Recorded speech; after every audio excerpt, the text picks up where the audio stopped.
네, 평론가 조우석입니다. 여러분, 요즘 어디 가나 어느 장소에나 가면 화제가 부정선거입니다. 그냥 부글부글 끓고 있다는 게 제가 받은 판단입니다. 제도권 언론에서는, 제도권 정치권에서는 이런 방구 얘기가 없이 비공식 부문에서 유튜브 뭐 이런 데 포함해서 난리가 났습니다. 세상은 둘로 쫙 쪼개졌다, 그런 느낌조차 줍니다. 이대로 갔다가는 정말 큰일 날 것 같다는 예감을 저는 합니다. 이게 제대로 공론화가 되지 않는다면 거대한 밀란 같은 게 터질 수도 있다, 그런 판단입니다. 자, 이런 상황에서 저는 오늘 아주 객관적인 얘기만, 여러분이 눈으로 보고 납득할 수 있는 것만 추려서 전달을 해드리고 싶습니다. 그걸 위해서는 100말이 필요 없습니다. 서울을 방문했던 국제선거감시단이 만든 성명서 한 장이면 족합니다. 이들은 서울을 떠나면서 아주 점잖게 문장 안에 표현을, 정제된 표현을 했지만 그 안에 대단히 많은 것을 담고 있습니다. 핵심 메시지는 하나입니다. 하나만 기억하면 됩니다. 부정선거 복잡한 얘기 필요 없습니다. 하나만 됩니다. 왜 6월 3일 대선에서 당일 투표와 사전 투표 사이에 그렇게 극단적인 득표율에서의 차이가 발생하는가, 바로 그 점입니다. 이건 도저히 통계학적으로 이해 불가능하다, 미스터리다. 따라서 누가 뒤에서 장난을 쳤을 가능성을 배제 못한다, 여기까지가 성명서의 진실입니다. 근데 이게 지나치지 않습니다. 아주 점잖으면서도 할 얘기 다 했습니다. 논란의 소지가 없다라고 보시면 됩니다. 이번 대선에서 이재명은 당일 투표에서 40%가 채 안 되는 37.96%를 득표한 데 불과했습니다. 몇 프로라고요? 37.96%, 40%가 안 됩니다. 그런데 놀랍게도 사전투표에서는 엄청나게 점프를 했습니다. 무려 60%가 넘습니다. 63.73%, 정확하게 63.72%를 득표합니다. 여러분, 이게 말이 됩니까? 당일 투표에서 37.96%를 했는데 사전투표에서는 63.72%를 득표했다.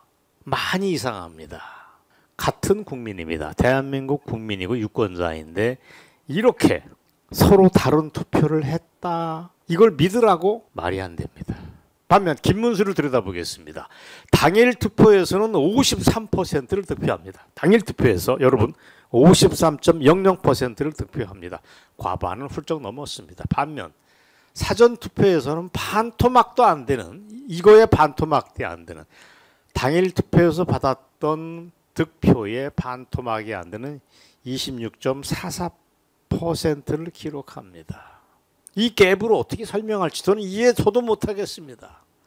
그렇다면 저는 심플합니다. 논란이 되는 사전투표가 뭔가 수상하니까 배제를 하자.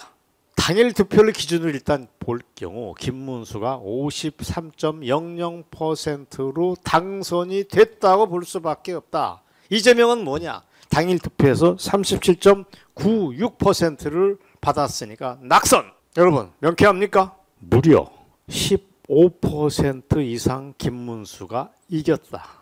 압승도 이런 압승이 없습니다. 그러면 결과는 이재명이가 지금 대통령 행세를 하고 있습니다. 이미 취임식도 했고, 트럼프와 통화도 하고, 시진핑과 통화도 하고, 국내 정치 행위를 하고 있습니다. 그렇다면 어떻게 된 거냐? 우리가 이재명을 가짜 대통령이라고 볼 수밖에 없습니다.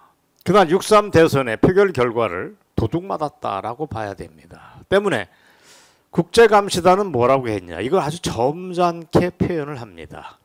동일한 유권자 집단을 대상으로 불과 하루 이틀 차로 진행된 투표에서 이렇게 득표율 차이가 큰 것은 통계학적으로 찾아보기 어렵다.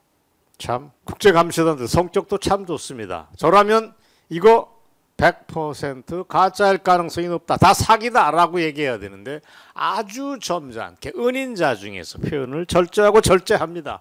이거는 불가능한 통계학적 결과다. 그렇다면 저 사람들의 결론은 이렇습니다. 사전투표 집계와 개표 절차 전반에 걸쳐서 비정상적인 요소가 개입되었을 가능성을 강하게 시사한다. 이게 뭔 얘기입니까? 쉽게 얘기하면 누군가 보이지 않는 손이 장난을 쳤다. 6.3 대선은 거대한 부정선거가 맞다는 얘기입니다. 이거 정말 어마어마한 얘기 아닙니까? 문제는 이런 장난이 이번에만 나타난 게 아니다. 바로 1년 전 4월 달에 있었던 총선에서도 비슷한 일이 드러났습니다. 멀쩡한 사람들이 당일 투표에서는 훌륭한 득표율을 보이다가 사전투표 뚜껑만 열리면 그냥 추풍낙엽처럼 떨어졌습니다. 그리고 이게 지난해 총선만이 아니고 지난 10년 사이에 반복적으로 발생했던 일입니다.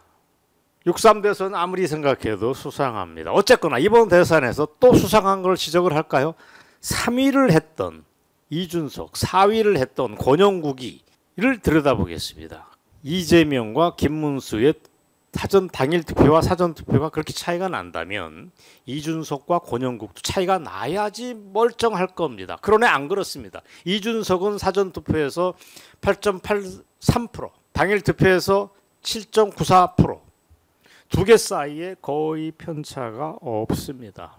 권영국도 마찬가지입니다. 사전 투표 0.96, 당일 투표 0.99, 득표율 차이가 플러스 마이너스 1%포인트 내로 끝납니다. 이게 정상입니다. 그렇다면 또 한 번 우리는 판단을 할 수밖에 없습니다. 이준석, 권영국은 냅두고 이재명, 김문수만 가지고 누군가가 컴퓨터에 의한 사전 조작을 했다. 개표 장난도 했을 수 있다고 봐야 됩니다. 그래서 여러분이 다 아시는 육사 출신 통계학자 장재원 박사라고 하는 분은 단언을 합니다. 김문수가 이긴 선거 맞다. 다만 도둑질을 당했다. 대통령직을 도둑질 당했다라고 얘기를 합니다. 구체적으로 김문수가 당일 투표에서는 무려 292만 표 차로 승리했다. 사전 투표에서도 무려 145만 표를 이겼다. 총 437만 표 차이로 이재명을 꺾었다. 자, 그럼 구체적으로 보겠습니다. 어떤 방식이었길래 이렇게 얘기를 하느냐. 그동안 우리가 의구심을 품었던 부정선거의 고든 장난, 방식이 총출동했다. 거대한 부정선거 종합세트가 6.3 대선이었다라고 보시면 됩니다. 좀 더 구체적으로 말씀드릴까요? 투표율 자체를 부풀립니다. 실제로는 67.4%가 안 됐다는 게 전문가들 얘기입니다. 그걸 12%를 끌어올립니다. 그래서 80%를 넘으면 수상하니까 79.4% 투표했다고 조작을 했습니다. 그런 얘기가 지금 솔솔솔솔 나오고 있습니다. 당연히 이 갭에서 어마어마한 이재명 표가 몰표가 나왔을 거라고 봅니다. 당연히 사전 투표를 전산 조작으로 부풀리게 했다는 거야 뭐 얘기할 필요도 없습니다. 곳곳에서 투표한 인원보다 더 많은 선거인 수가 집계된 통계가 있으면서 우리를 놀라게 했습니다. 중국 애들 좌빨들이 한 사람이 위조신분증을 들고 사전 중복 투표 자체를 했다는 사례도 우리는 의심하고 있습니다. 자, 열말이 필요 없습니다. 지금부터 사진 3장을 나란히 보여드리겠습니다. 이재명에게 표를 던진, 이재명의 표 도장을 찍은 사람들의 투표용지가 신권 투표용지처럼 빳빳하게 묶음으로 된 돈다발처럼 같아 있는 투표용지를 사진을 연속으로 여러분들에게 보여드리겠습니다. 자, 첫 번째 사진, 두 번째 사진, 세 번째 사진. 여러분, 판단은 여러분이 하십시오. 이게 정상입니까?